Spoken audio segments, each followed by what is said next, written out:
to the first episode of Page of Adventure, the first full length episode of us actually playing this goddamn game that we all love so much. Joining me today is Caitlin as Calliope, Hi. Eric as Fane, Hello. Nash as Elian, Hello. and Megan as Tyria. Now, Hi. okay, there we go.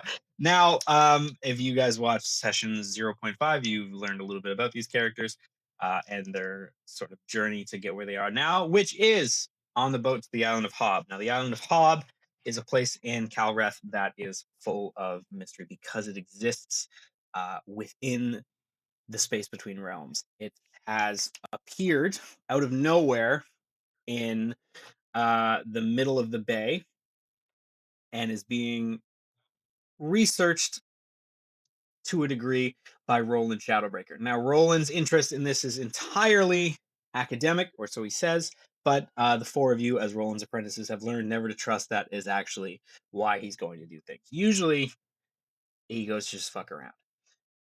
This might be different. This might not. You don't know. But you do know that realm tears, specifically ones that pull entire islands out, are incredibly dangerous. And because of that, you are going to have to work very, very hard to make sure you all don't die immediately. Now, it has been several years since you guys met Roland, each individually. But for all you know, you guys are still rather untested because Roland is such a studious teacher. Um, on the boat to the island of Hobb. You guys are going to have a little bit of downtime to interact with one another, but I just want to remind everybody: once you get to the island of Hobb, we will kind of be jumping right in. So the boat you're on is a rather large schooner. If you don't know what a schooner is, it's a type of naval boat that is about 2 stories high and has both a deck and a galley underneath, with room enough for people to sort of live and move around. Is a classic 2 sail ship. There is a crew working on it, but because Roland is the one who ordered the boat, a large amount of them are actually unseen servants, which is fairly unusual on a boat that is usually captained with a bunch of sailors. So, Roland is talking to the only other member of the material plane, so to speak, on the ship, which is the captain. Now, the captain is a rather large tabaxi with sort of like orange and red stripes, almost much like a tiger. But they're speaking in very low tones. And while you guys are not there and you can't directly hear, what do you think each of you are doing right now?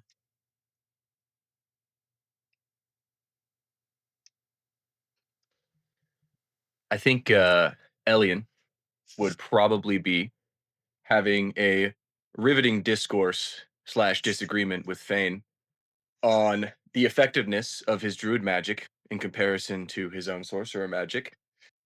Starting something along the lines of Fane, you need plants around you to make your stuff work.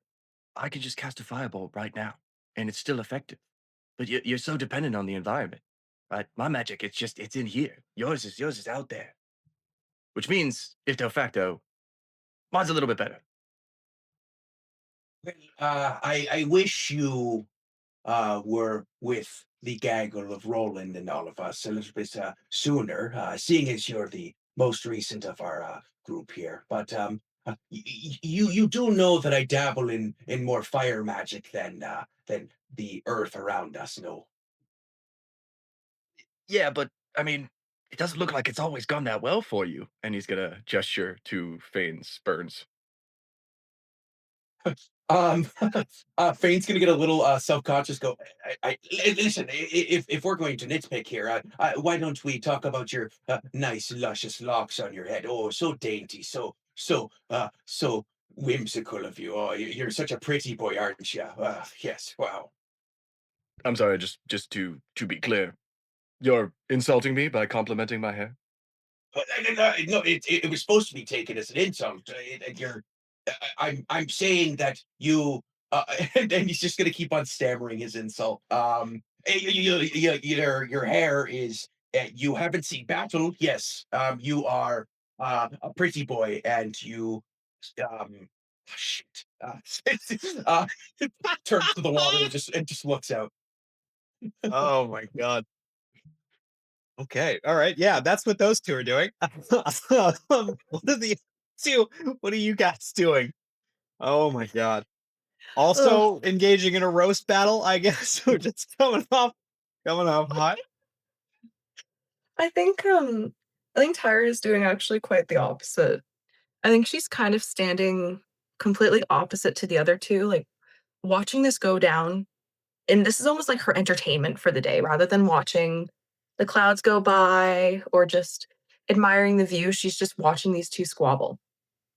And, like, like, she has her sword out, but she's not, like, practicing any stances or anything, she's kind of just, like, I don't know, like, letting the sun reflect off the blade a little bit, like, kind of absent-mindedly as she's watching these 2 squabble, probably chuckling to herself after Fane struggled to get the last insult out.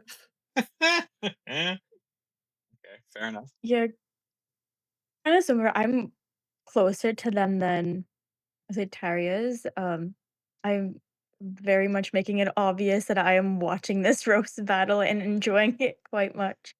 Um, and yeah, just kind of seeing how this is gonna play out and for both of them's kinda laughing. Like, yeah. All right, good. I think Fane would probably notice Calliope and go, Calliope, who out of the two of us, who looks stronger, looks like they fight more, looks less regal, without biases aside. You're asking me that question? You think I have any idea? I mean look at this guy. Like, That's he's that's what I'm saying exactly. Yes, yes. he's ah, See, I keep getting what I believe are perceived supposed to be insults directed at me, but they're really coming across as compliments. So I mean, I don't know what I'm supposed to make of this. Look at this guy could be applied many different ways. Well, it's meant to be bad, so you should take it in a bad way. Mm, yeah. Um, at this point, you guys have been sailing for quite some time, and Roland, who looks a little bit older than you guys have seen him than when you guys met him, his hair is a bit grayer. He's got a bit more lines in his face, and while he's an elf, and possibly old, you guys have never really nailed down how old. Now there are legends of the Shadowbreaker that span back about 3,000 years, but as far as you can tell, he might actually be older than that. As you guys are sort of in this, you know, pissing contest. Uh, Roland walks down the stairs and he starts. Guys, stop! Enough. Okay, look. All right. Here's the deal. We're about 10, maybe 20 minutes away. We can't really see, as well as we could without the fog. So I want to run over what we're gonna do again. And he sort of tired. He calls you over because he sees you're not quite nearby. Listen. Now the Isle of Hobb is in legend. I've been to the Isle of Hobb 4 separate times. Each time, the growth in that island, in terms of a social economic standpoint, is usually about 400 years, which is nuts because it usually appears every 10 to 20 years. And it started appearing a little while ago. Now, this is the fifth time it's appeared.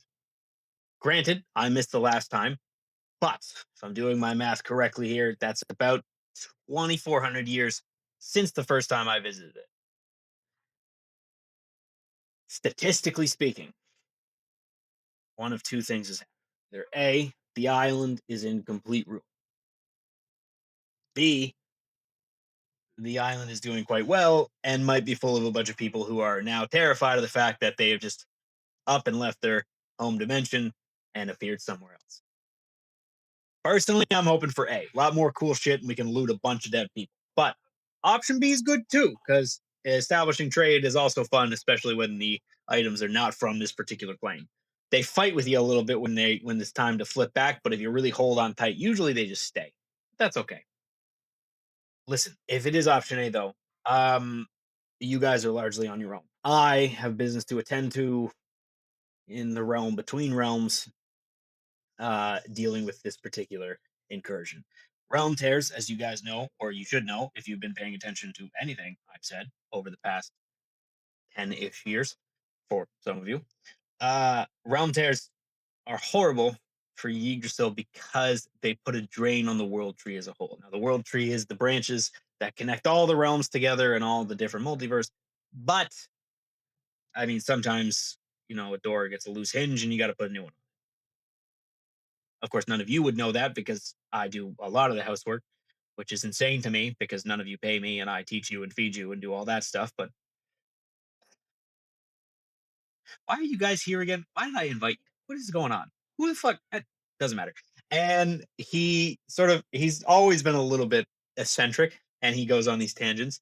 But his garb is more or less stayed the same. Instead of the like sort of long sleeve studded armor he had before, now it's like more of like a leather sort of vest with a shorter sleeve underneath. He's got the same sword on his back that he always carries. Um, it's this like beautiful long sword that he never really lets anyone look at too closely. But those of you who've seen it in sparring matches for our more martially combat friends, you would know that there are runes, sorry, along the length of the blade that light up when he activates his blade sinking abilities. Given that the sword does have a name.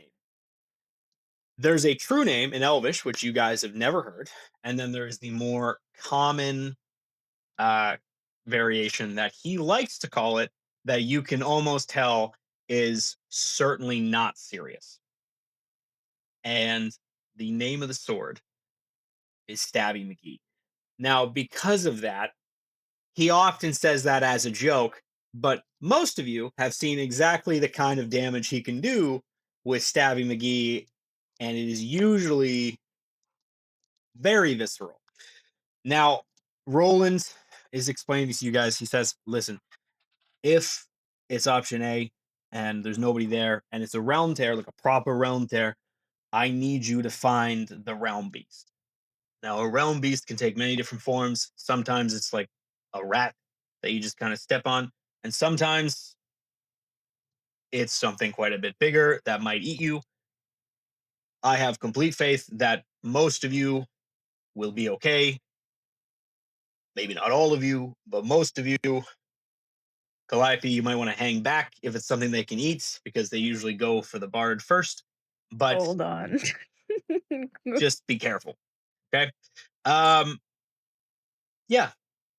In fact, here it comes You now. said And as the sort of the boat gets closer, the fog parts a little bit, and the island of Hobb is in front of you. And even from this distance, you can tell it's abandoned.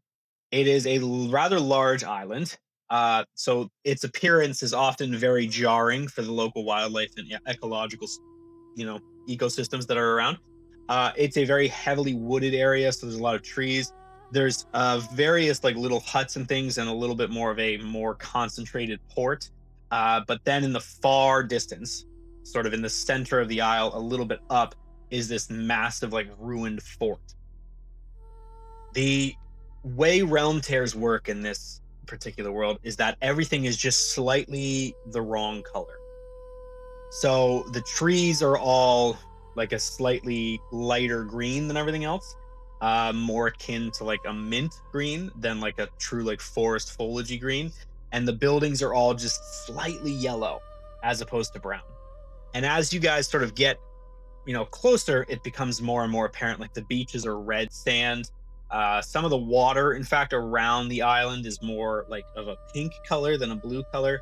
Everything is just slightly off. And every now and again, there's a bit of like multiversal energy that shakes everything in view and changes the perception of what you're looking at just ever so slightly. Like sometimes a tree will be replaced with a different tree, or a bush changes color and then immediately changes back. And sometimes that affects people as well.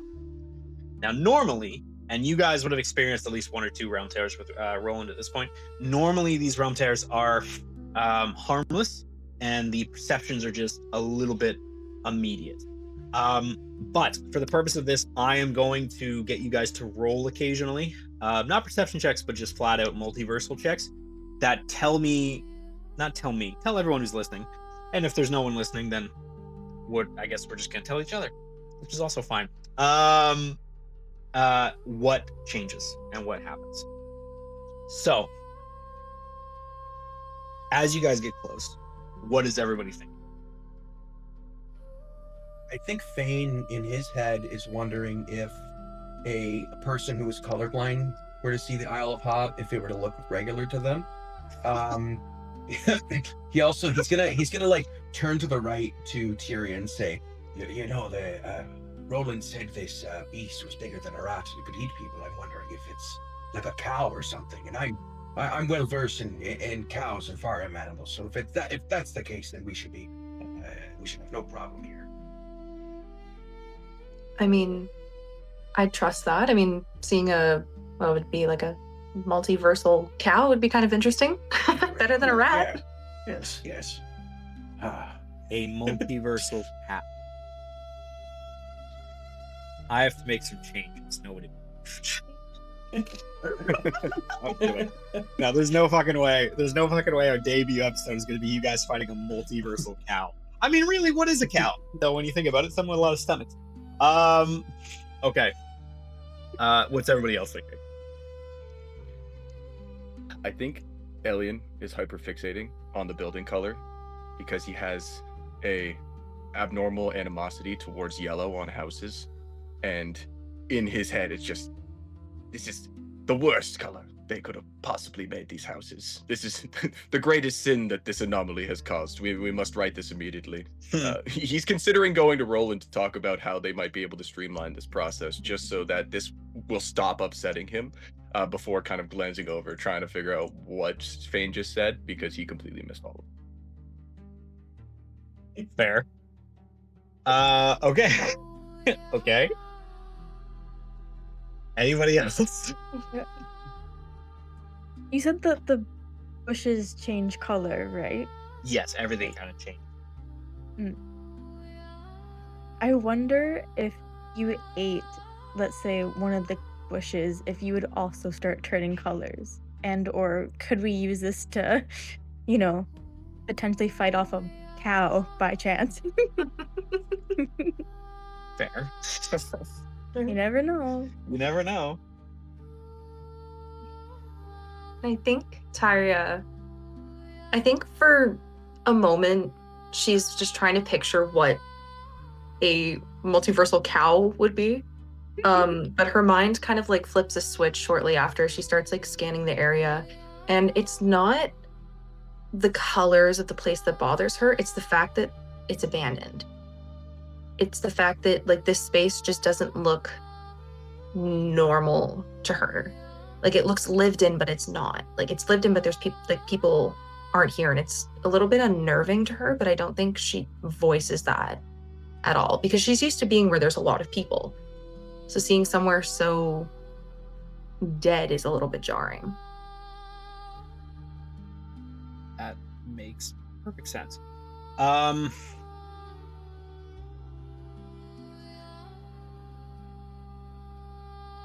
It's not that the island is dead. It's that the island is devoid of life. And there is a difference. Dead implies that there's things that are, around that might actually be once having been alive. But this appears to be like a void. Like if you guys really listen, in fact, there's not even birds chirping. There is not even really any wind. And on the sea, there's a lot of wind. But if you look at the trees, they're not moving like standard trees would in wind. They are stock still, like scary still. And because of that, Roland kind of clocks this and he says, okay, so the problem here is that the realm tear isn't complete. It is half in and half out of this realm, and I am going to attempt to change it on the other side, but I need you guys to kind of hit that other linchpin on this side. And if I'm a betting man, and if I am a character in a D&D campaign that may or may not have an idea, you're probably going to have to reach the top of that fort. Linchpins are powerful pieces of the existence. and because of that, they need a very clear source of power. And the fort, if I remember from the last time I was here, was the home of one of their rulers, who may or may not have been magic in nature, and I may or may not have stabbed him in the face. But blame aside, if so facto, not my problem. Anyway, and then the boat kind of rolls up and he goes, I have the utmost faith in you. And then he's gone. Like fully removed from existence, kind of gone. He's just disappeared. The captain walks over to you, to the backseat gentleman, and he kind of looks and he goes, okay, he didn't pay me, so I'm hoping he comes back. I really got to learn to get money up front with that guy. Then again, what am I going to do? I'm going to wait here for you guys to be done, whatever it is you're doing. Yeah, if you see any fruit out there, we could use it because I don't want scurvy. I also don't want to pay these outrageous prices for fruit. So if you see any, bring it back.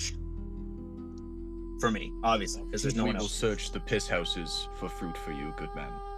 And surely Roland will pay you later, because he's definitely a man of his word who 100% always gets that done. Yeah. Tell that. On the plus side, you're getting paid in experience, so it's not like you're going out empty-handed. He's got a point. That's what he tells us a lot. He tells you guys that. Yeah. Yeah. Yes. Yeah. He's a cheap bastard. That's what he is. Because that's Indeed. bullshit. Hey, What are you getting paid? Experience? What have you died? Huh? Oh, what's the It's an experience there? experience. Death? Yeah, it's an an experience. It's the experience. I don't know why I'm arguing with you guys. I don't need to. I need to do this. You guys are fucking. Get the fuck off my boat. Get it. I paid for Roland. You guys were just passing. Get off. Go do your thing. Goodbye. Thank you for the ride, good sir. Yeah, whatever. He kind of pushes you guys off, and you hear him mumbling. He's like, paid experience. Yes, I'm 432 years old. Talking about paid experience. And the oldest living tabaxi in the world. Bullshit. My parents paid me experience. It's called chores. Dick. And he keeps walking away. So you guys are now like in the main harbor, and how do I explain this? The houses around you are destitute is the wrong word, but it's also the right word. You can tell like they haven't had a lot of people in them for some time. And largely that's due to the fact that, as far as you can tell, nobody exists here. However,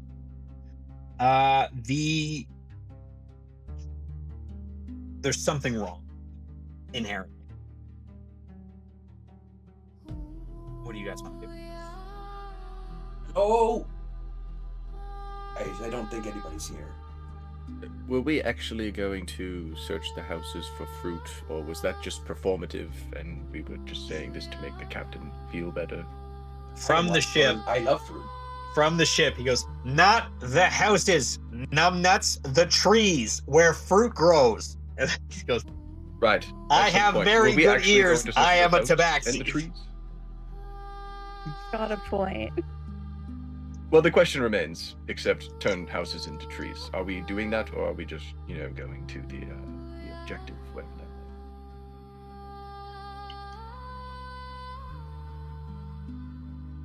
I mean, After you.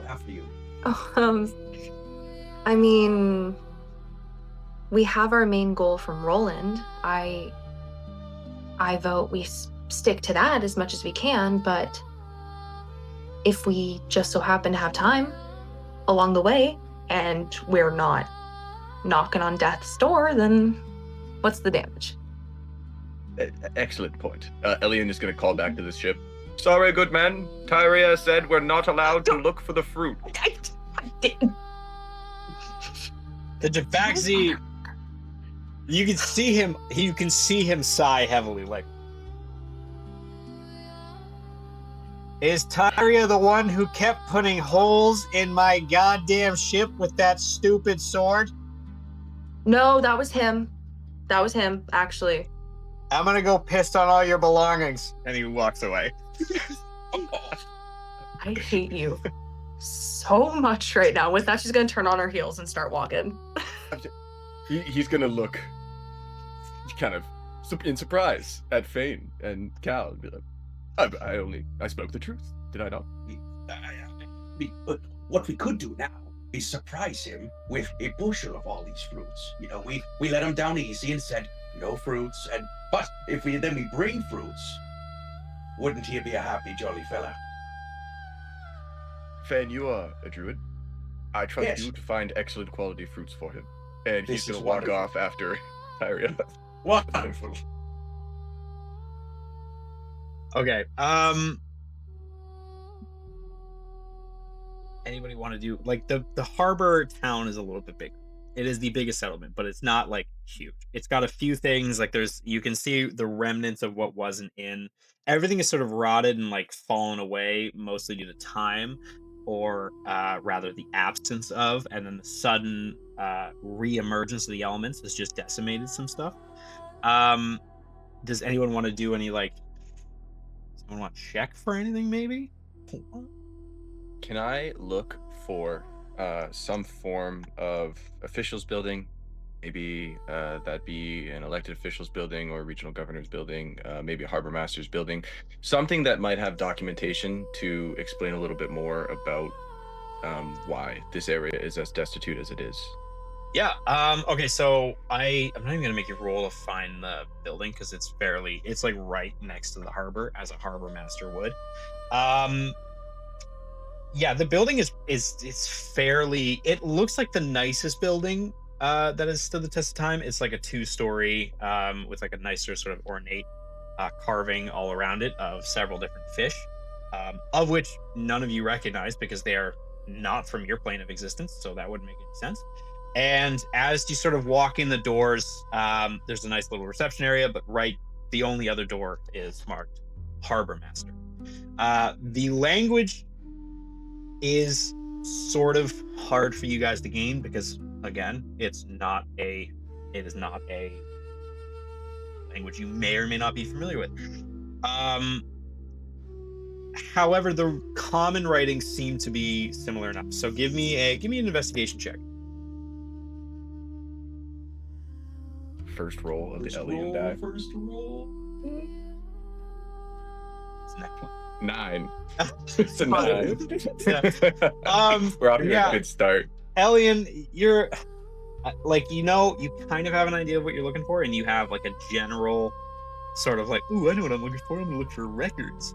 There's a lot of records. A lot of shit came in from the harbor master. It's like a lot of boring stuff too. You find like invoices of like 310 pounds of fish was brought in by, and then a name you definitely can't pronounce, and then it's like some different type of meat, and then there's like a bunch of writings about comings and goings of different ships, kind of taking note of who's doing what. But for the most part, you're not really getting much in terms of like history on this particular place. Well, gave it a shot. These are all tedious documents. It would take the most brilliant of minds to find what we're actually looking for. I guess he's gonna go. Immediately leave the building. He's done. Just done. Done with the building. Before you guys leave, does anyone want to do anything else before we jump kind of right into it? Yeah, I think Fane is going to, like, very oddly and holistically crisscross his legs in like a patch of dirt and just kind of like you had said previously there's no life or like no animal like life around. I think he just kind of wants to do like a grid check and see if those words from Roland are true. Not that he doesn't believe them, but just kind of get like a general gist of the land. Give me a nature check. It's crazy. I'm a druid. I have a +1 on nature. I got a nat 20 though. There we go. Okay. All right. Yeah. Okay. Yeah. All right. Okay. Yeah. Cool. Perfect. Look at that. There we go. So just to point out, that is the best luck we've ever had in terms of like the first two rules of anything I've ever done with Match Megan. And Caitlin, this is my first time playing Caitlin, so that also good. Well done. Um, with an at 20, I will say it is confirmed that there is nothing that would be classified as life here. You do pick up though a distinct, how do I put this? If if you think about the material plane as sort of like a baseline and then like background noise, essentially. Um there are I don't several dozen isn't exactly the best term, but it's also the correct term.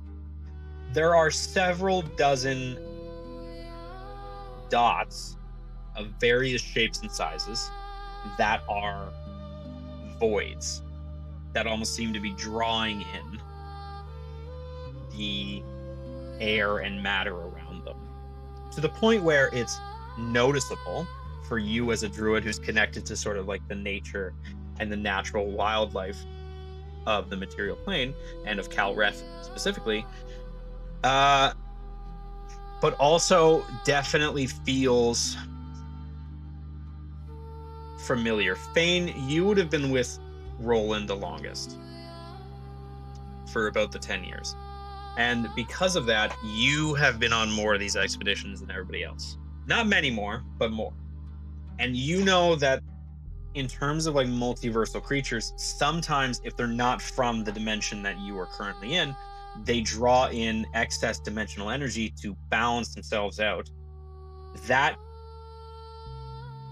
is usually only the case with living creatures.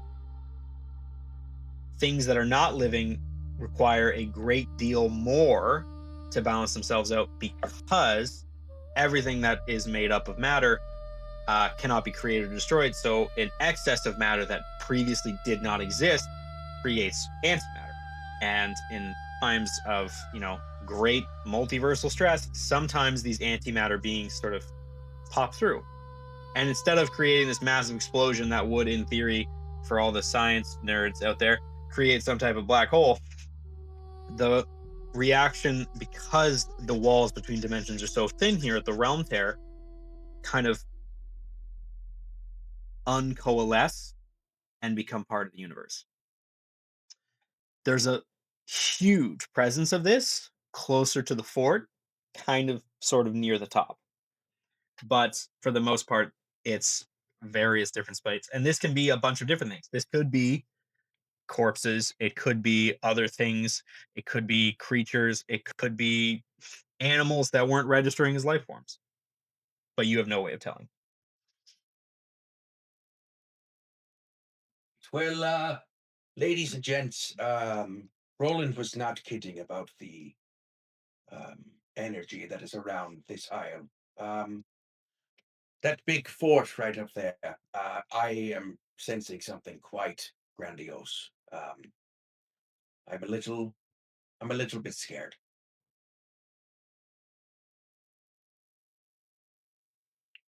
Just putting it out there. Scared? We're Roland's apprentices. We should fear nothing. Well, they say bravery stems from being afraid and fighting that fear. So let us be brave. He's gonna look at Cal. He's going to take your job soon if he keeps coming up with poetry like this. Well done, Fane. Clap him on the shoulder. Oh, Like, so we're going up the hill then? what do the rest of the gaggle think? I mean, I don't disagree. I'm no stranger to bravery, and I'm not one to turn away from something, I don't know, fear-inducing, I suppose, so may as well start the trek. Are we sure it's safe though? Like, you're saying you're getting kind of an energy. I wonder if maybe I could try to climb something to see if there's anything up ahead before we go over there. You And yeah, you can try and get on top of. Would the harbor master's building be the tallest? Technically, there would be a building closer to the edge of the wooded area, that would be taller by definition because it is slightly uphill. So if you want to give me in athletics or acrobatics, I will let you choose which one. Check to see if you can get up there. I will then get you to roll me something else. Okay. Um, I'll do acrobatics. So that puts me at a 21. I rolled, Jesus. yeah, I Um, picked my higher one. Yeah. your family were a bunch of circus acts. Yeah, Your dad was a stuntman. You exactly. using that like inherent stuntman um ability, you just sort of like free run like parkour up there, almost like on your hands for a second, then you leap up and you get up and top and you just sort of land almost without effort. Once you're on top, give me a perception check. See if this one is nearly as good. It's also a 21. Okay, all right, yeah. Yeah. Megan, you gotta step up your game. You're rolling like dog shit already. I haven't even rolled yet. I know, but the air you bring just means rolling like dog shit. That's just the vibe you bring to the function. Oh, I know. So Calliope, with a 21, you are able to kind of get a glimpse. The top of the tower is a little bit farther away. Um, However, you can see almost like movement in the tower itself, in the fort itself, as well as like what appears to be some lights. But on the very top, what looks to be a huge like light purple, sort of darker bluey kind of mass is sitting on top of the tower, and it sort of shifts a little bit. And what looks to be, but is not confirmed, what looks to be not confirmed, a wing sort of flops over. What do you see up there? Um, we definitely aren't alone. I can see some sort of movement. I don't think it would be the wind. Um, just these trees aren't really moving enough for it to work. I can't quite picture or make it out other than we're definitely in for something more than just our group. We have to maybe not go in as we have to be ready for something. There's definitely it's not we're not alone. I don't mean to jest. I think it might be the cow. In the distance, You you just know? hear I mean, "Meow." No, I'm kidding. That's definitive proof. Kidding. There's no fucking way. No, that's absolutely not happening. I'm telling you that. That's not happening right now. That's the end boss. The de facto cat. big bad of the Dimension game cow. is I Cosmic Cow. It's just a cow who's buff and owns a cape. It's the He's stupid joking cow now, from but this Into is the gonna Wood. come. Exactly. Yeah. That's all it is. It's yeah, it's just some like huge bulking cow. Okay. With that, I'm gonna say that you guys kind of into the woods. Yeah. And yeah, let us take a trip over to our virtual tabletop. Okay. So as you guys are walking through, you sort of come to this area of um, other abandoned buildings. Now, this is something that is actually rather popular in Calreth. They are called hunting villages, not because they are simply for hunting. They are built specifically not for people to live in, but for hunters to gather and congregate in areas of what is called high risk. That's when they're being patrolled by things like animals, or other like natural predators of people. Rather than have them sleep out in the open, they get to sleep under these hills and these sort of stone buildings.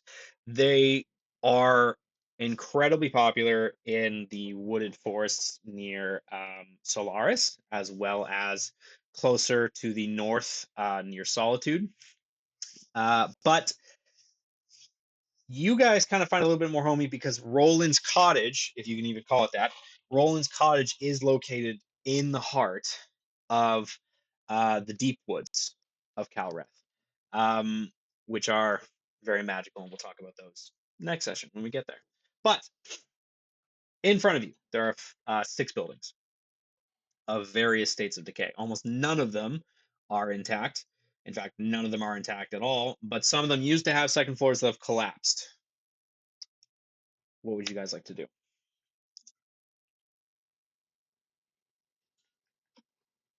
Um, which of the buildings in close proximity to us have those second floors, and which of the I kind of I guess what Ellen would first try to prioritize would be assessing which of those would be the most tactical vantage point if required, The as we're only approaching one danger. that still has the only 2 that still have some of the floor are the bottom left and bottom right. So the ones closest to the well there, yeah, that one, and then the other one right there. Yeah. So those are the only 2 that still have a semblance of their second floor. Now the one on the bottom left is obviously a little bit better, but not by much.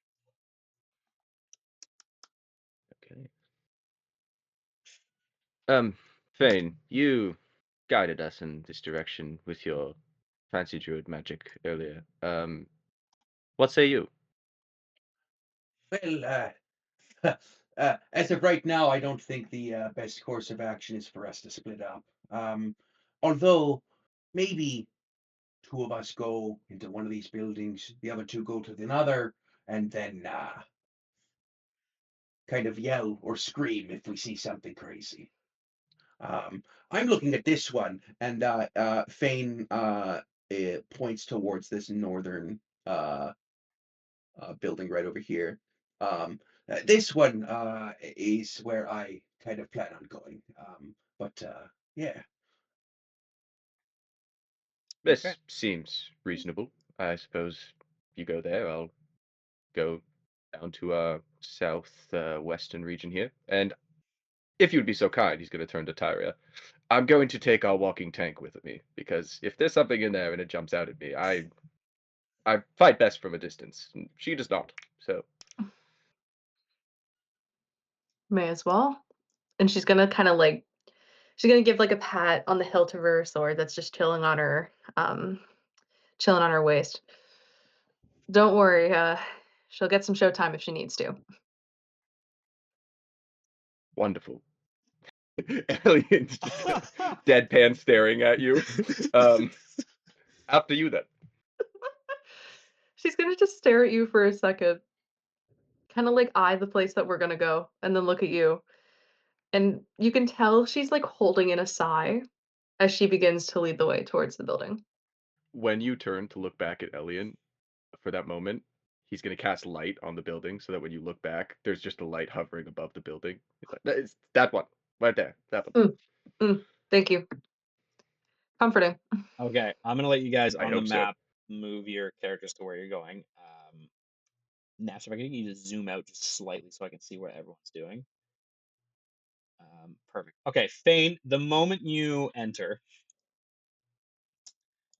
um, the shadows around you seem to move. And in doing so, in this sort of like, how do I describe this? There's this swirling of purple and pink energies that all sort of coalesce and then into existence, ripping itself out of the multiversal energy itself and yelling at you in this like primal undead scream is a bunch of stuff with they're all very heavily armored. So with that, everybody roll initiative, please. Elian, don't mess this up. You know I don't do that. This is... Oh, I know. Actually, wait, no, I have alert in this one. I was gonna say, for those of you listening, in a campaign that Nash, Megan, and I play in, he is legendarily rolled like shit in every initiative we've had. And in doing so, to avoid that for this, he has built Elliot specifically to have a +5 bonus to initiatives, so that does not happen. It's It's actually really plus funny. 6. Plus Plus 6, even 6. better. Even better. Okay, Buddy. let's run it down. Calliope, what did you roll? I got an 8. Ooh. Okay, all right, strong start. Elian.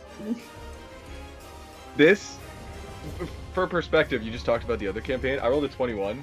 Okay. Even on the die, this All is right. the highest Dang. initiative I have rolled since I started playing this. Okay, Oh my so 21 that's the third 21 we've had I was today. about to say. Yeah. That's so Lucky funny. number. Nuts. Fane. I got a 7. All right, not as impressive. Tyra. Tyria. 15. Okay. All right, let me roll for our skeleton friends. You guys are okay. At the top of the order is the skeletons. No, I'm kidding. It's Elian. Rage bait, absolute rage bait. Okay, so I just want to clarify. We heard like a primal scream. What? But did we hear that from every skeleton, or did we hear that specifically from the ones that were in Fane's hut? You heard the screams simply from the ones in Fane's hut, but there is a Okay. audible sort of, I don't even know how to put this. There's an audible sort of pop when they like appear into existence. And you heard one above you on the second floor of this house, as well as one behind you in the house behind you. Calliope, you would have the best view of the one to your left, and Fane, you can see the two in front of you. So, Elian. So in that case, then Elian is going to look at Tyria, look up at the building, then look behind. All right, champion. One in this house is all yours. And then he's going to start sprinting this way, about 20 feet. So heading to the north in the direction of Fane and Calliope. About 20 feet, and then he's going to move about 10 more feet just to be in a proximate area to this well. Now, does that give me a line of sight You on can the see skeleton to the east of me as well, or just the skeleton to the so southeast? G and C are both now in your sight. Wonderful. Okay. In that case, then I'm going to cast Firebolt, but I'm going to use Meta Magic to twin spell it, and I'm going to cast Firebolt at both of them. Okay, yeah, go ahead.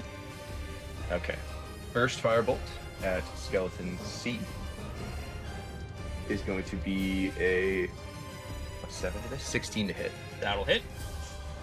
Okay. Do you want me to roll second attack, or do you want me to roll damage first? Roll the second attack, and then we'll roll damage in a second. Okay. While he's doing that, I do just want to point out I got this map on Pinterest. If you are the artist of this map, I deeply apologize, but I'm also incredibly thankful that you put it on here. So thank you for that. We appreciate you. Yeah, we appreciate you deeply, and don't sue me because I have no money. So there we go. And Joel comes with you. Sorry. Second attack's another 16, Nick. Okay, then they both hit. Yeah, they both hit. So roll the. Okay.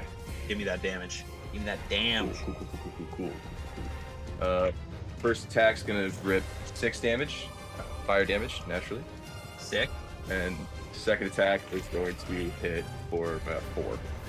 Okay. All right. Okay, so that is good hits, but you didn't kill anybody. Tyria. Actually, is that the end of your turn there, Elian? Yes. Okay. Tyria.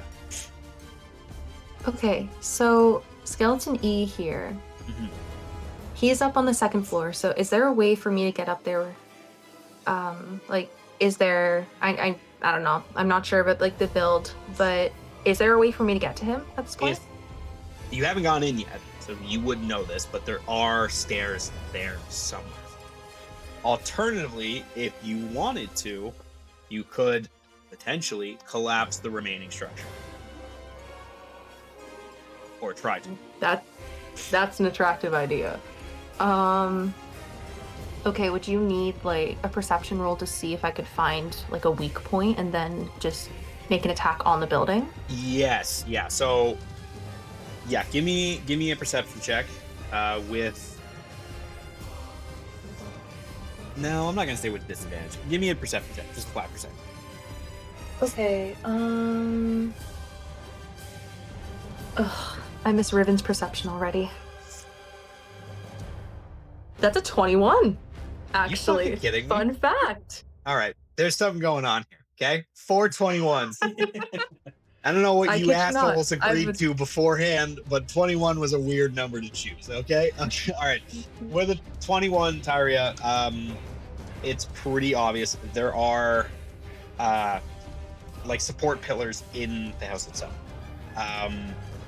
The one closest to you is about 5 feet from the door to your right, and if you were to attack that, you might have enough time to get out before the second floor kind of collapses in itself.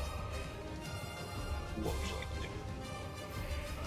do? Okay. Taking that risk, I think Tyria would dash in, and with her experience in combat, it's almost like a switch is flipped. It's almost like she's right back in the ring. And the mindset of find a weak spot is repeating over and over in her mind, as she was so used to in trying to find a weak spot in her opponents. And she turns her gaze to her right and she sees that pillar. So without hesitation, she takes her sword and she is going to take a big fat swing at it in hopes of trying to take it down. Okay, roll an attack roll for me, please.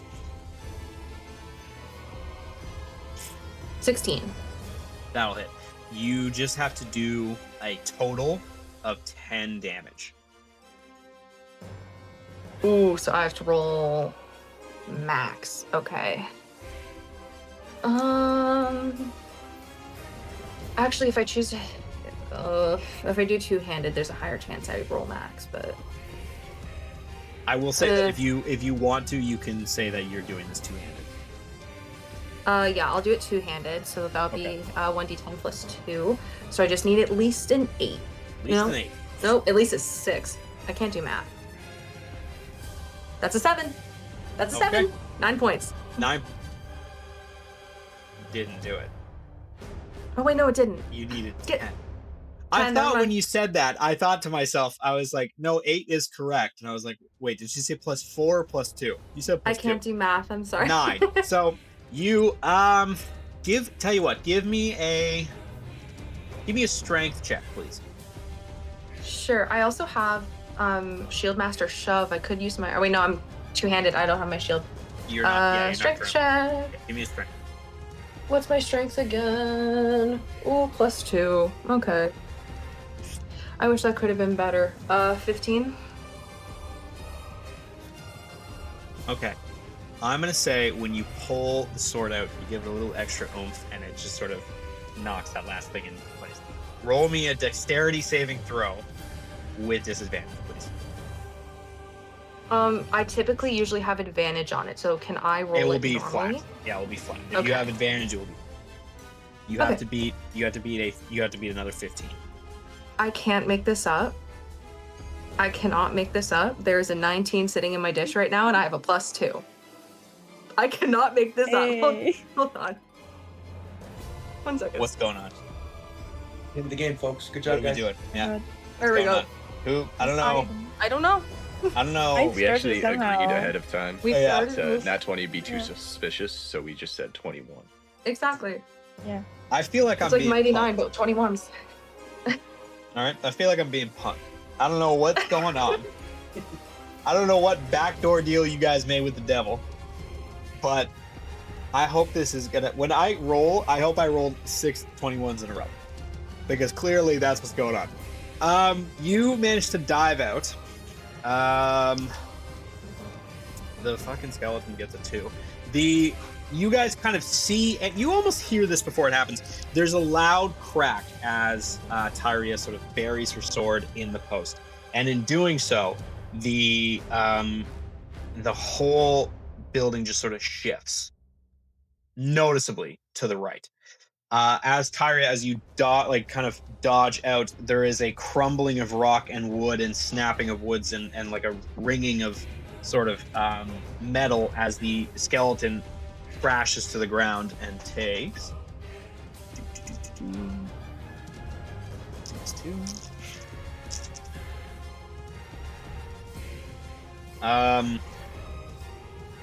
So funny enough, the skeleton hits the ground so hard that you notice that there's another puff of dust that is very clearly not from building debris, but rather bone dust, as the skeleton just sort of is pulverized upon impact by the various fallen rocks and things. And he is dead. Okay, so this is obviously not going to go my way. Okay, so that I'm gonna say that's the extent of your turn. You would have definitely used up all of your movement and everything. Do you have any non-moving bonus actions you'd like to use?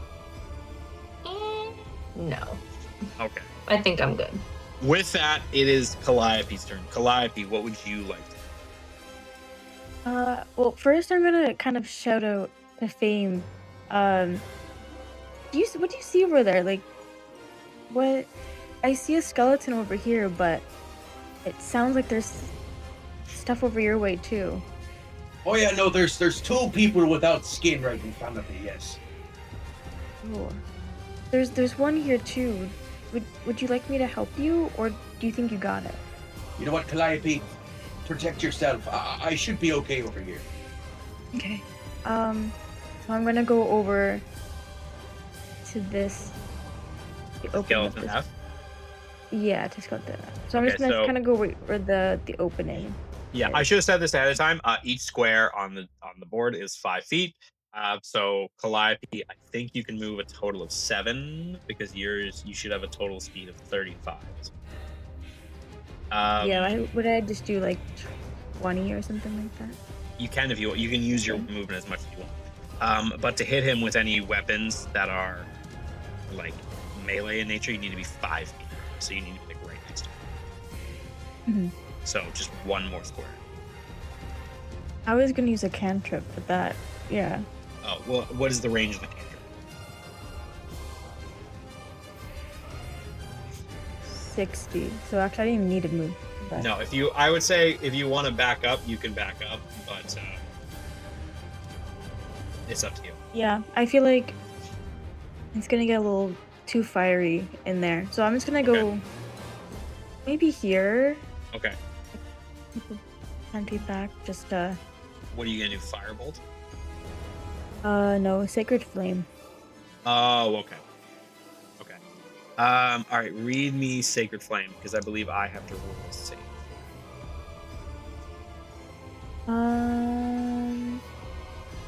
The target must succeed on a dexterity saving throw or take 1d8 radiant damage. Okay. And what is the dexterity save damage? What is your spell saving? 14. They fail. They only got a 10. So roll the d8 and let's see what happens. Hey, 7. Okay, cool. Is that plus anything or just 7?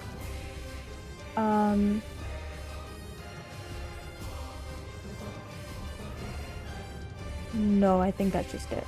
Okay, that's a pretty substantial hit. You point your hand out, and you play a little tune on the old clarinet as the radiant fire erupts out of the ground and sort of singes the finer points of this faded and like rotting leather that is covering the majority of the skeleton's body. Would you like to do anything else? I don't think so. I want to make sure that this is all cleared up, and then I'll probably go follow Fane after. In that case, that is now Fane's turn. Awesome. Would you say that skeleton A and B are within 10 feet of each other? Yes. Perfect. I am going to just move up ever so slightly, and then I'm going to cast Earth Tremor. Okay. Yep. Which is a level 1 spell. The two skeletons need to make a DC 12 Dex save. As Fane kind of pivots his right foot and then slams it on the ground, causing this shockwave to the two skeletons. Okay. First one fails. Okay. And the second one also fails. They got a 4 and a 8 respectively. Hell yeah. On a failed save, they're going to take d6 damage, which I just got 3, and they're both knocked prone. Okay, cool. Both are prone, which I will signify with a little pink border. Before I forget, if you guys are doing spells, if you could read out the description so the listeners know exactly what's going on. Unless the listeners play D&D, in which case you guys are a bunch of nerds and deal with it. Okay, so with that is the skeleton's turn. Skeleton A and B are going to use half their movement to stand up, which will then weigh the prone. Skeleton A will use the remainder of his 5 feet because they don't have very much feet to take a swing at Fane with his short sword. Ooh, your best. 17 to hit. Oh, ow. Yeah, that hits. There was the Yeah, best. for sure. That's okay because he only rolled a 1 on the damage die, so a total of 3 damage. Skeleton B will do the same. And he only gets a 9 to hit. Okay, that doesn't hit. Okay, Skeleton B whiffs it big time. Next up, where are my skellies at? Okay, Skeleton C, 5, 10, 15. Take a swing at Elian with his short sword. A 15 to hit. Yes. And only 4 damage. Skeleton D, 5, 10. Going to take a shot with his longbow at Calliope. Damn. He got 21. Oh, I'm not would you look at joking. that. I'm not Yeah, kidding. Did it get a start getting 21? Number 1. This is also only 1. It's 2. 4 damage to Calliope. And then Skeleton G is going to take a shot with his longbow at Elegant. And he got a 19. Ooh. Also hits. And he does 7 damage. Okay. Okay. That is back to the top of the order. To Elian. I think reeling from being stabbed in, I want to say, well, maybe like the side, kind of a glancing blow off his shoulder. He's cut, takes a step back right as an arrow comes and pierces his arm. So he's grimacing a little bit at this point, and he kind of just looks to Tyria, who has just collapsed the whole building. He's like, "Excellent work. Please come assist." And then he is going to cast Blade Ward on himself. Nice. And I believe that is the extent of what he can do. Actually. Could you also just give us can you just read off the description of Blade Ward for us? Yes. So I was just going to double check if I could do my bonus action, but I'm going to hold that. Blade Ward. So Elian, what you would see is he traces a quick glyph of warding in Celestial in the air just above his chest. So if you don't speak Celestial, it would be incomprehensible. If you do, it would be a kind of a rune of protection. And I think from that rune stems a magical, semi-ethereal field that will prevent him from, basically it gives him resistance to a bunch of different damage types ranging from bludgeoning, piercing, and slashing damage. So basically everything these skeletons can do to us, he's got resistance to right now. Okay, cool. And then your bonus action, you said you were going to hold? Yes. Okay. Is that the end of your turn? Yes, I'm going to end it now. But I may have a reaction in the future. That is okay. Tyria. Okay, sorry. 5, 10, 15, 20, 20. I can just get there. You just 5, get to 10, 15, 20, 25, 30. So hearing Elian, after quickly dashing out of the building, requesting her assistant, she just yells, "I'm on it," as she's running over. And with her sword, as she's running up, She kind of takes like a little bit of an awkward shuffle towards him, preparing her offensive stance, and then she's going to try and make a sword attack on the skeleton. Okay, go ahead. Do it up. 16 to hit. That'll hit. Beautiful. Okay, and I'm still using it two-handed. I've not brought up my shield yet, so that'll be 8 points of damage. Okay. Let's see. All right. Skeleton see. After Elian calls for help, you kind of like dash over. You're still a little shaken by the fact that you just collapsed the building on someone, and you bring this like long sword down straight on what would be the skull cap of like this old sort of mail armor, and it splits like butter. And you just sort of bisect this skeleton almost like directly down the middle to the point where there's now just like two halves of a skeleton. But because it's all bones, it just sort of the front half just sort of crumbles, and the bit that's attached to the spine sort of stays a little bit together. In doing so, you just demolish this thing, and there's a moment, Ellie, and you would see this too because it's right in front of you, where it sort of resorbs itself into the multiverse, and there's sort of a quick like whoop, gone. Oh, thank you so much. God, breathe this breath of fresh air now. There's another one shooting arrows at us though, and that build's right over there. He's gonna point just to the east. Okay. Tyria, is that the end of your turn? I'm just checking my bonus action super quick.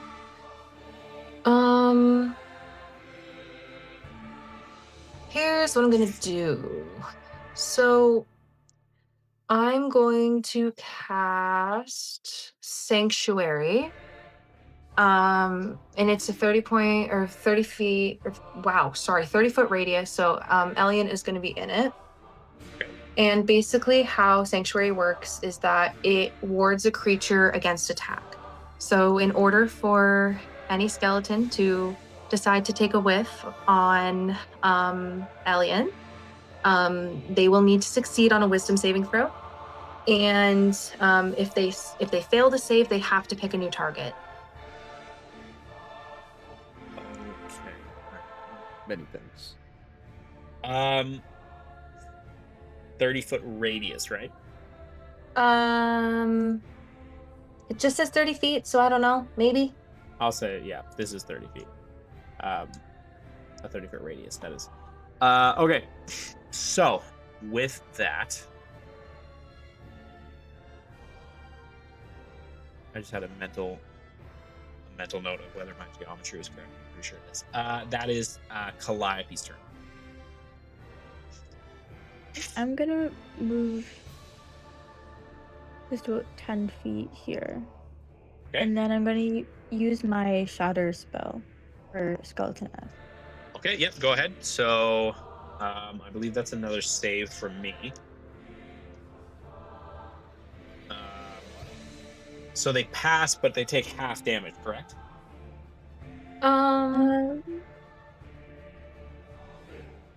Oh, sorry, my bad. I thought you were talking to me for a second. My bad. No. I don't think so. Well, read off the spell. Yeah, it just says each creature in a 10-foot radius sphere centered on the point must take a constitution saving throw. A creature takes 3d8 thunder damage on a failed save. Okay, so actually the wrong. Constitution? Yes, yeah. They have.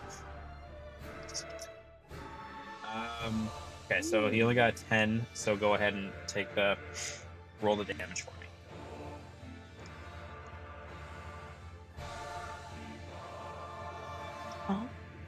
Wait. It would just be my d20, so 7. Nope, not a d20. No? No, it should be like, what is the damage for it should be like 1d8. You just said it like a second. Oh, it's 3d8 actually. Okay. Hold on. It'll take me a second. I have to math. This is great. We've compiled a group of people who can't do simple addition. What a wonderful thing we've done. I'm getting there. I'm Wow. getting Yeah. there. I should also point out, for those of you listening, 3 people on this podcast are either A, Okay, I already, got it. I or got it. B, going to be teachers. Your This kids one are is screwed. 10. No, I 10? didn't Future roll it generations yet. cooked. 10, Okay, but I 10 got damage it. total? It's 10. Yes, it's 10. Okay. All right. So the nice thing about Shatter, for our friends who love descriptions, is Shatter doesn't just stop with people. It actually works with buildings as well. So the area, the 10-foot sphere that you kind of put around, eviscerates most of the remaining furniture and leaves about a 6-foot divot in the ground that is just kind of ripped apart. The skeleton itself is just poof, made into bone dust, as it sort of once again coalesces. But because of the sheer destruction of it, instead of forming into that ball of multiversal energy, it just becomes ethereal dust that sort of flies away like glitter on the wind. And that is that skeleton. Is that the end of it? Yeah, probably. I'm actually, maybe I'll go, I think, towards Fane. I moved 10, so I can go back Yeah. 20, so probably over here. Okay. Fane. Back to our Fane is going to use a druid's best friend when in close encounters, and he's going to cast Shillelagh. Owlbear. Oh, Shillelagh. Yeah, that's Druid's best friend. Yeah. So just real quick, yeah, all I do with Shillelagh is I just take whatever, specifically Clever Quarterstaff, and I imbue it with Nature's Power. So now instead of using my Strength modifier, I use my spell casting for attacks. Okay. So that's my bonus action, and then for my action, I'm gonna smack whatever skeleton nicked me for 1 damage. That would be skeleton A. Yeah. Yeah. Okay. You little fucker, and then boom, I'm gonna smack him with my weapon. We're gonna see if I hit. I have a +4. You're not gonna believe me. If it's a 21, I'm gonna reach. It's not a 21. It's another 20. Okay. I can. Yeah. Let me just. So- just Here's why this is also funny. Skeletons have a vulnerability to bludgeoning damage. So it's automatically doubled that crit damage as well. So roll cool. and see if you can't one-shot this fucking thing. So I just want to clarify. It's double the die, right? It's 2 die, or Yep. double however many, and then you double the result that you get. Cool. Okay. Because of the vulnerability to bludgeoning. Don't at me, rule lawyers, in the comments. Or do. That increases my engagement. It's actually a good thing. So if you fight with me in the comments, even better. do engage. Yeah. 13 base damage, so 26. This is so funny. And you guys would have no reason to know this. That is 13. There's a peek behind the screen, metagaming for a second. 13 is the exact amount of HP these fucking things had. Cleave rules, I am going to say for the purpose of speed, cleave rules are in effect. Fane, you managed to hit both of these guys so hard that you swipe your club through the middle section of them so cleanly that the C6 vertebrae on each of them shatters instantly and is just reduced to dust, to the point where the skeletons are actually about an inch shorter now.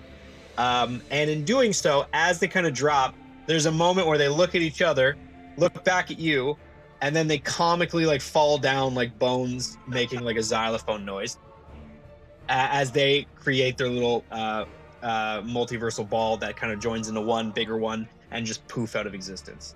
And just like that, you have destroyed two of the skeletons that I thought were definitely not going to be a big deal, but whatever. I'm not mad about it. With that, do you want to do anything else? Because you still have movement. I'll just turn to. I'm gonna turn to Calliope and go. Calliope, did you see that? They were almost at my eye level there for a second. That was so cool. Like that was. Thank you. Oh yeah, cool. Anyway, we should probably go find the others. And Yeah, there was one that was trying to shoot at me somewhere behind this way to the east, so maybe we go that way? sure, yes, grand idea. And Thane is going to 5, 10, 15, 25, 30. And he's gonna feel a little invigorated as he gets close to Tyria and go, "Oh, I feel a little better now." And that's his full turn. Okay, that is the skeleton's turn, and now because almost everybody in his eye line is in the sanctuary, Tyria, can you remind me what I have to roll to beat sanctuary? 13. It's not very high. 13, like just Oh, sorry, wisdom saving wisdom. throw. Okay, that's good because skeletons have a -1 to wisdom. So let's see. So skeleton D with his short bow. I'm not fucking kidding. Rolled a 16, so that's still a 15. So he's going to take a shot at Fane because he did just watch Fane essentially obliterate two of his friends, and he gets a 14 to hit. That just hits, yes. Oh. Okay, you see a 13. Okay. That is 7 damage total. I rolled actually very well with that one. Ooh. Skeleton G is going to take a swing at Tyria because it has now seen it collapse a house and bisect his friend. He'll roll ahead of time, and he doesn't even do the sanctuary, so his shot automatically reroutes itself to Calliope is the only other person he'd be able to shoot at. Oops. Sorry. And he rolled a fucking 3, so he doesn't do anything. Amazing. because Skeletons are a bunch of weenie little bitches. Okay, that is back up to Elian. Having survived the last couple seconds without being under barrage of arrows again, he's gonna nod appreciatively to Tyria, and then he is going to step out just to the left, a little bit to the north of this well that he had a little bit of cover behind, and he's going to fling from his hand firebolt once again at this skeleton to the east of him, skeleton G. G? That's a D12. That's not a D20. That's going to be a 21 to hit. Oh, sorry. No, it's actually going to be a 23 to hit. Okay, Math 23 is to harder. hit, yeah. Math is Almost, harder. almost. Yeah. See, could have been, but Could have been. even better. Damage. That's going to be for 8 damage. Damage. Oh, so close. Yeah, you kind of.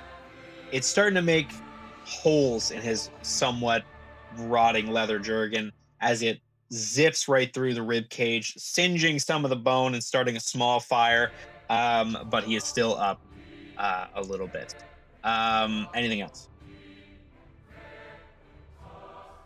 I think that from. I don't know if I'm supposed to do this at the same time, but hypothetically, I think that from an egotistical standpoint, watching that Thane is absolutely just cutting through guys with his shillelagh,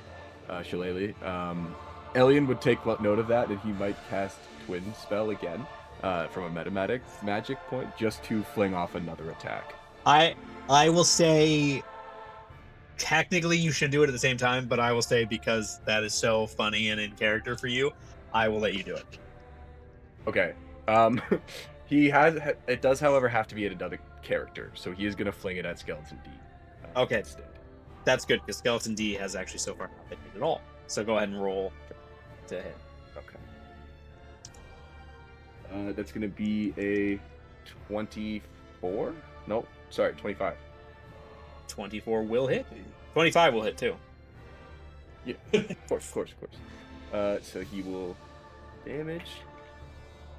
And that's going to be for 7 damage this time. So I think what this looks like, as he steps out from behind the well, he flings the first firebolt at Skeleton G directly to his east. Kind of a white-yellow burst of flame flies from his hand, ripping through the window, hitting Skeleton G. And then he's going to do a ridiculously unnecessary spin and fling his other hand out at Skeleton D to try and throw a firebolt over the wall to try and hit him directly in the skull.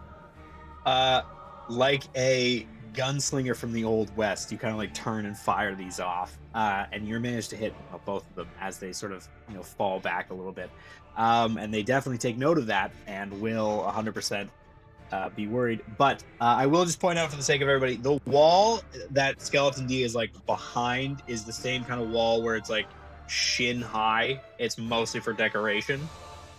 So you guys would have no problem like seeing over top of it. Okay. If that's the end of your turn, Elian, it is now Tyria's turn. Okay. I think I have just enough movement to get to G. 5, 10, 15, 20, 25, 30. Beautiful. Okay. So again, just gonna charge him. I'm gonna do the same shuffle movement that I did before. It seems to be like a common thing for Tyria to prepare for the blow, and she's going to try and drive her sword into it to finish it off.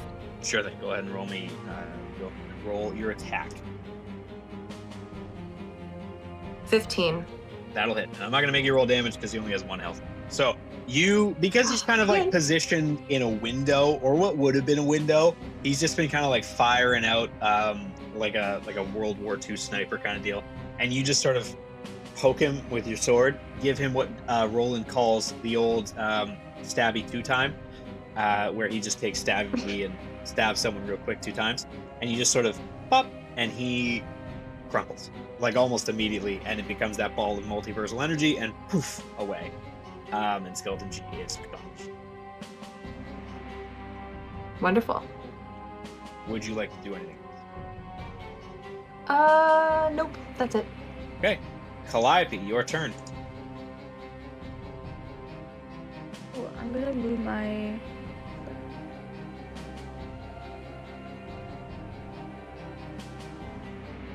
Right by Fane here, and then I'm gonna use Sacred Flame again, if that's Okay.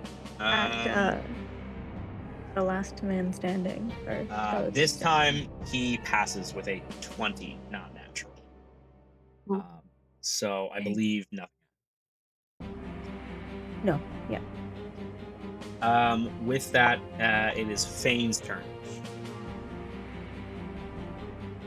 So unfortunately, I believe Fane only has 25 feet of movement. 5, 10, 15, 25. Just a little guy. It's just a little guy with little legs.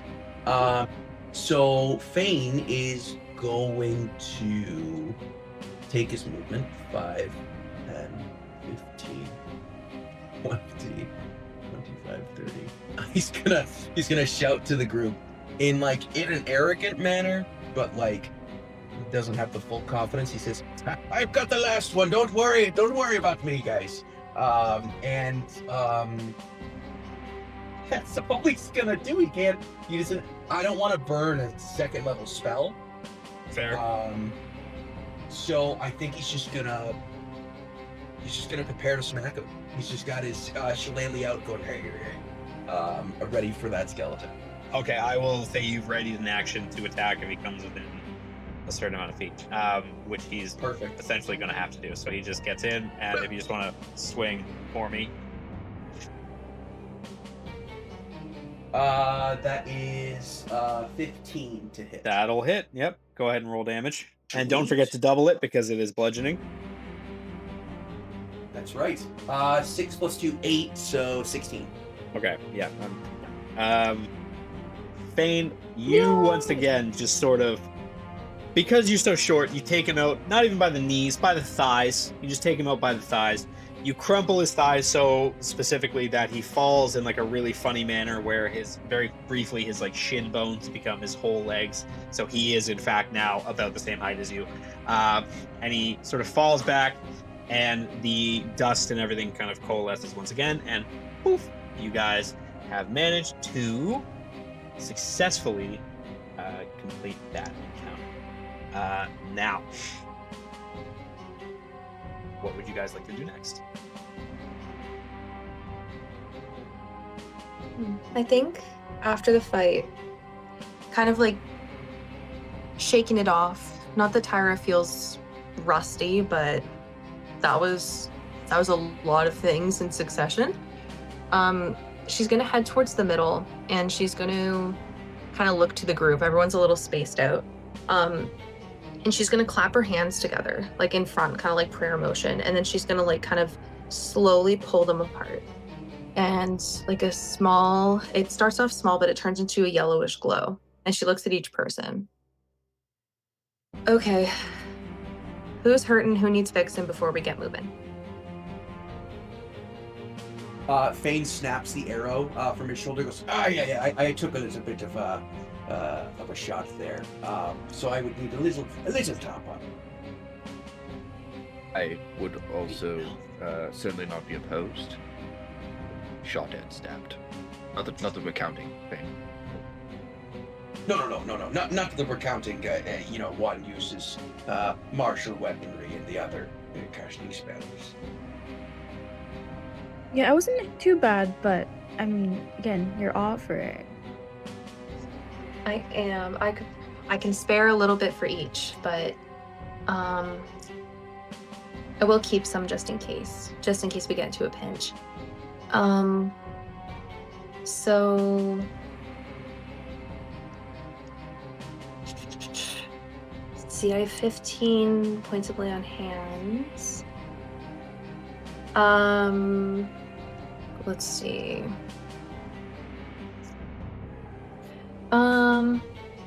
I'll give everybody 3 unless someone doesn't need 3. You know what, Tyria? Actually, I should be okay. Fane's gonna grab like I don't know, like a Celtic rune piece from a necklace he's wearing, crush it, and cast Cure Wounds on himself. So we'll just roll that real quick. 6 plus 2. I'm back to full health. So yeah, all good for me, Tyria. Wonderful. Okay. You two? Do you guys still need? Oh, I don't think I need the full 3. Maybe 1 or 2, and keep the other one. Sure. Think Elian's gonna listen and hesitate for a moment as Fane big dogs us and it's like, I'm gonna just heal myself. Before he kind of reluctantly is like, yes, I am still injured, so I don't mind a few points of healing. Yeah, sounds good. Um, so yeah, I'll give Calliope, I'll give you 2, and then Elian, I think I can spare 4. So she kind of focuses for a second. And even though she's like explaining it numerically, you can tell there isn't really like a change in like the light or anything. It's just mentally, that's kind of just how she's processing it. And then she walks over to Calliope first and then treats her. And then she walks over to Elian and seeing where the arrow was. Did you pull out the arrow or is the arrow still in there? Oh, well, I haven't really had time since I was shot to pull it out. Should I just like push it through, break it off? Surgeons seem to differ on what the best course of action is for this sort of thing. Okay. Hold very still. This will only hurt for a second. And she's gonna grab you by the wrist and almost with like no care of how much it might hurt, she's gonna grab the arrow and like rip it from your arm and then immediately press her palm to it to heal it. Nick, can I make a con save to see how badly this hurts Elliot? Roll me not a con save. Roll me a strength save. How well do you like Oh, raw dog this thing? Yeah, let's see it. you picked the worst possible stat for this. Okay. Did I do that Oh, on 15. purpose? Oh, 15. Okay, yeah. 15.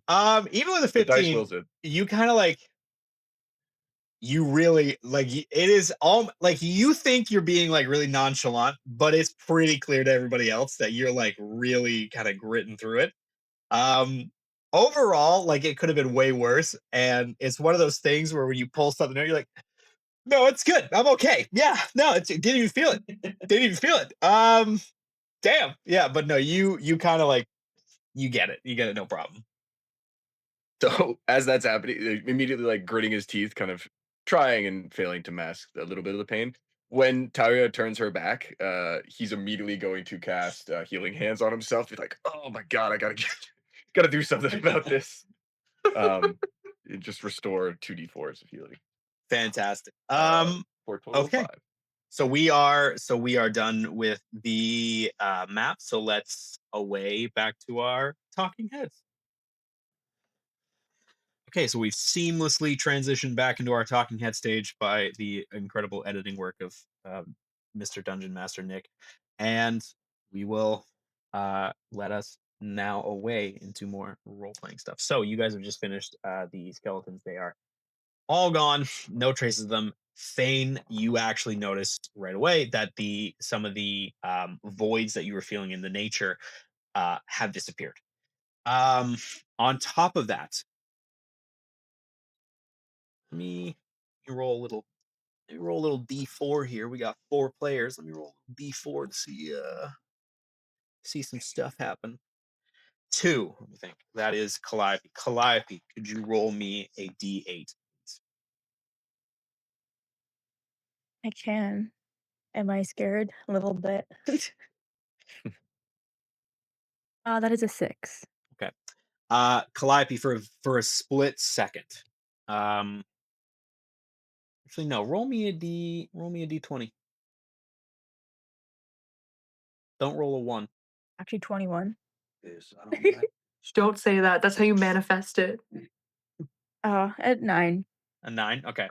For the next 9 minutes, Calliope has changed from her wood elf state, which He's is changed. a smaller, sort of thin stature woman of a little bit like tan and dark brown hair, or red hair, is now a very large blue elephant person. Calliope, you yourself do not register any of this change. In fact, to you, there's nothing different, but to your party members, to your party friends, they all now are staring up.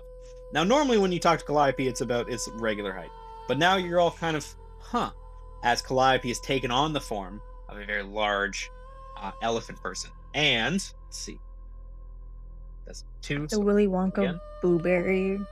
Violet, you're turning violet. Elian, roll me a d8, please. Oh, okay. It's not going in the tower. 8. An 8. Okay, roll me a d20. 12. 12. Okay, for the next 12 minutes, Elian, you take on a different appearance as well. Now, you are almost entirely the same. You, however, from the glowing sort of yellowy skin that you have, are now a deep, deep shade of green. So much so that it's not like it looks like you're sick, but it is a very true to form green. The color palette of your armor has also switched. What is it normally? What color is your armor normally? Or your robes? Yeah. So normally, Elian's look will be he's got 2 kind of lighter shoulder pauldrons that have a golden outline with a leathered interior. But the majority of his quote unquote armor is really just travel clothing. He has brownish, blackish cloak with a similarly colored light cowl that he is almost always wearing, with a linen undertunic of a similar color, once again, with like light adornments stretching along the neckline of golden lacing. So I guess that's all a different color now. Now, all of your clothing looks as if it was taken in a negative photo. So it is the negative portion of your clothing. In fact, it has that almost like weirdly translucent glow to it as well. Now, you again do not register this, but your party members do. So the rest of you see Elian is now green skinned, very bright green, and all of his clothes have a negative light effect to them. So as if they're from a different plane of existence. But that is for the next 9 minutes for friend Calliope, who's now a giant blue elephant, and Elian, who is now a green-skinned negative person. What would you guys like to do? I think Elian is going to be like casting mage armor and chastising himself. It's kind of like I should have done this right away. I don't know why this took so long. And he's going to look up. And if people have noticed his look already, it's just like, well, it's a simple spell. It's a protective one.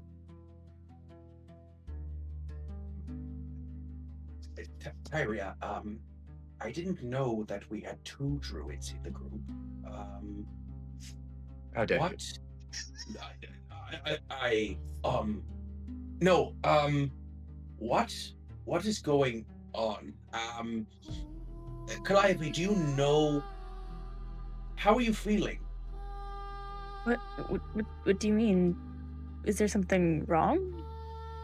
I feel So, fine. when Calliope speaks to all of you, it is not in common.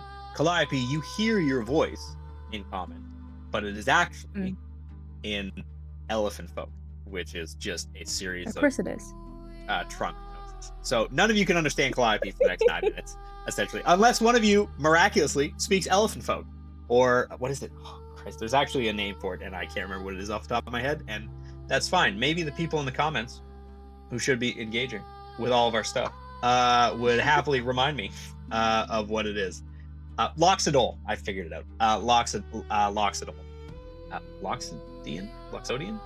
It's the one with an L-O-X. That's the first 3 letters. Robloxian, yes. You just speak in Dress to Impress. And you that's a deep Brain joke. rot. Yeah. When I was an RA, all the people on my floor would only play Dress to Impress for hours. So Calliope, you can understand what you're saying, and you hear what you're saying, because in your mind, you're still the 5 foot whatever, what else? Whereas everybody else, all you hear is like elephant trunk noises. Great. Calliope is an elephant and Elian is an orc. This is wonderful. What the fuck is that? I look like that? No, you are just green. Yeah. Like orcish green, or just green? Is it a tinge of my... Is there a water source nearby, Nick? Yes, but you will not register any difference when you look at yourself. Because Elliot will you... look for it anyway. Yeah, okay, He's go gonna ahead. start gaslighting him. Give me a nature check, I guess, to see if you can find the most pooled light source or water source. 15. I will say the well is full enough because of the way that the island was transferred. The well is full enough for you to look in and be able to see yourself. All right. So Elian sees his reflection. No imperfections. Just looks back up at all of you. It's like, is this a game? Is this what's going on here? She looks like an elephant, and you just want to make me think that I'm in on this as well? Am I gathering this? You are in on it. I can see the water very clearly. I do not look green. Okay. We can see you as green. Do you not trust my word? I can put that arrow right back in if you want. Like, Hold on. Maybe we're the ones, Tyria, that have the issue. Is this that scurvy that the captain was talking about? Thane, Oh give my me a We- wisdom intelligence saving throw, please. Who? Me? Thane, yes, please. Oh, okay. Awesome. oh no. Wisdom or intelligence, you said? Just wisdom. Wisdom, okay. That's nice. Good. Thank you. Okay. That's a 10. 6 plus 4. Thane, you don't know exactly, but you have the creeping suspicion this might actually be scurvy. You might be the one who needs the fruit. We should have got those fucking fruits earlier. Jesus Christ. I guess we should go get them now, right? Tyria, give me an intelligence check, please. Sure. Shockingly, she's better at these than Riven is. That means nothing when it comes to you because of rolling. That's actually a 19. Okay, you're fairly certain that it's not scurvy. However, You have not studied scurvy extensively, and you don't know exactly all the symptoms. There is a solid chance that while you are 99.9% sure it is not scurvy, Hmm. there is a 0.1% chance that this is scurvy. It makes sense. You guys are in a celestial rift, in a dimension rift. This could be the scurvy of this dimension.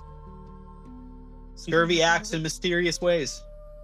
When there was one set of footprints, that was when scurvy was riding your face, I guess. God, But that's maybe scurvy was the friends we made along the way. scurvy was the friends we made along the way. Scurvy is the Just One really Piece, wants us is to what get it the is. fruit. Oh my Yeah, God. that's all. Actually, that's this whole campaign. It's just you guys collected fruit, kind of like Fruit Billy collection. Hatcher, just like just an old school fruit collecting game, like Pac-Man. That's all it is. Oh When my you guys get to God. the maze, it's just going to be a yellow ball. It's just waka waka waka waka waka. You're all the four ghosts. Hate to tell you this, I'm actually setting it up so you guys are the four different ghosts from Pac-Man. Okay. Yeah. What do you guys want? So, there's a signpost because of meta reasons. There's a signpost that says on it, Fort Hobb.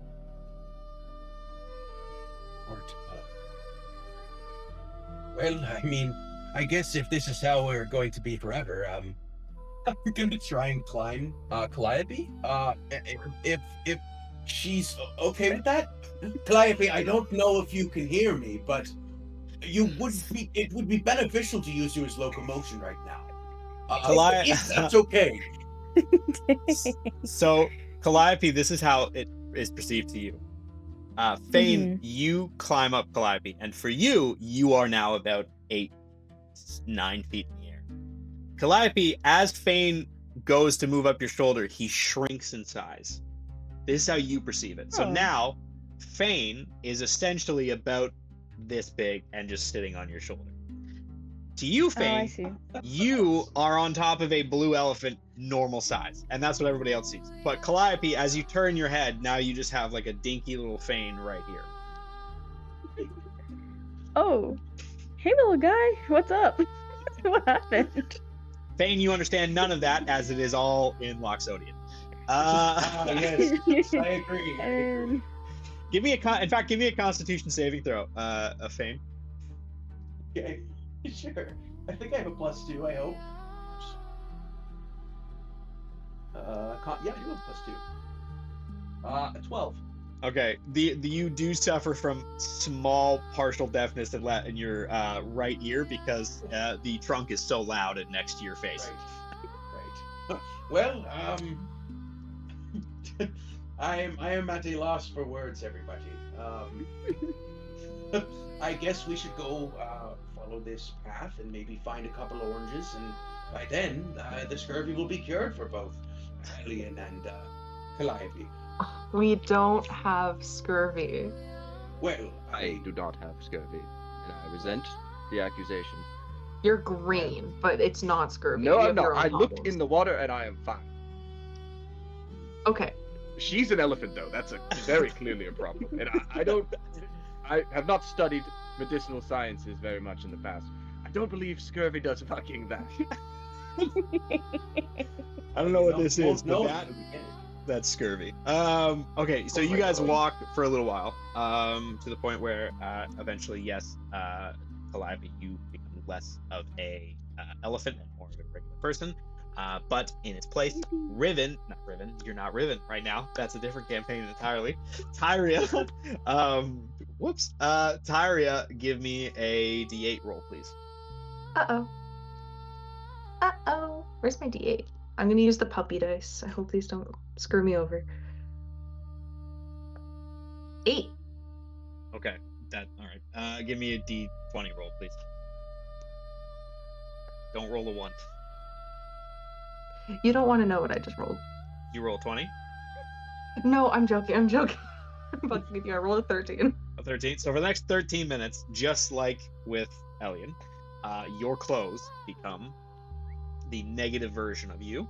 And because you have what is the tiefling version of Vitiligo, where you are both pink and purple, the pink spots become a really deep red, while the purple spots become a very light blue. Sure. And again, you do not notice this, but now, Elian, you can see this as well as Fane and Calliope. Um, let's see.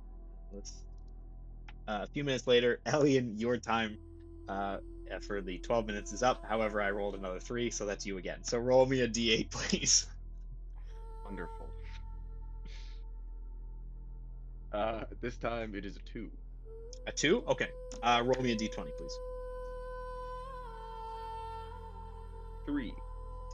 Okay, for the next 3 minutes, Elian, you are essentially the same.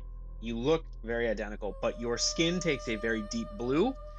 Your eyes become slightly wider, and you grow gills. You have become the aquatic version of your particular species. If there was an aquatic version in a dimension that was entirely engulfed in water, you do not notice this, obviously, but the rest of you do. And when you speak, Elian, you speak in hypersonics, which means that you actually cannot be heard by anyone who does not pick up sensitivities through water. So it looks like you're moving your mouth and making a horrible gargling noise, but for the most part, you are unable to speak to your party mates for only 3 minutes. As you guys are walking, and as Elian and Tyria are going through these changes, your bodies are changing. Okay. As you're going through these changes, there's a few things happening around you. There is a For anyone who's seen the Northern Lights, or anyone who's experienced a phenomenon similar to the Northern Lights or the Aurora Borealis, there is a swirling of like colors, and that is happening here. Except in this case, the colors seem to be following. As you guys kind of look up towards the fort, there is a moment where the sky becomes less of a physical manifestation of the sky and more of what would be considered a oil painting, so to speak, as the swirls gain sort of a two-dimensional look as the sky itself takes on certain colors. There are rolling snail shapes of pink and green and blue and purple that all mesh together and become one sort of brush stroke through the sky as it sort of melds in with the scenery itself, very quickly changing into a more cartoonish look as it floats through around you and becomes this sort of ethereal, ephemeral, astral sense. For those of you who have experienced the astral plane or anything like that, it is very similar to that in nature. It quickly shifts again and becomes more of a sort of panoramic view where the sky and the stars all become one and very bright and everything as you're walking around. The trees themselves seem to be shuddering and moving with like the cosmic energy that is encircling you. As you walk through these forested paths that look to be almost ordained, there is a moment where the forest kind of foliage grows over top of everything and becomes more deep. Whereas the moss that wasn't there is very quickly creeping up trees and receding at frosted points as you get a certain distance from the fort. Everything sort of takes on this cold exterior. While not frozen, so to speak, the trees themselves have what looks to be a sort of layer of frost as all the leaves on them become white as the air around you sort of chills out.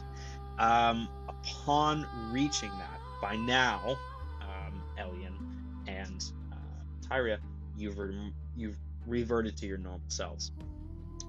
But Calliope, could you give me an Arcana check, please?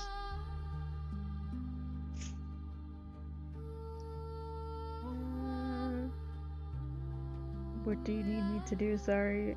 Like, There's a skill called Arcana. It should be at the top of your skill list. oh yeah. Okay, yeah.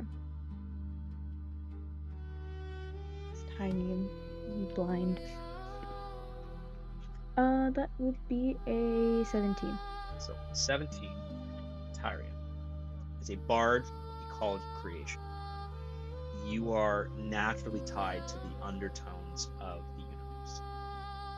And celestial rifts, or realm tears as they are commonly referred to, create this sort of meeting place where the tones of the world can be heard for those who are attuned to them and listen. And in your subconscious, almost, there is a rhythm of the tones of this universe.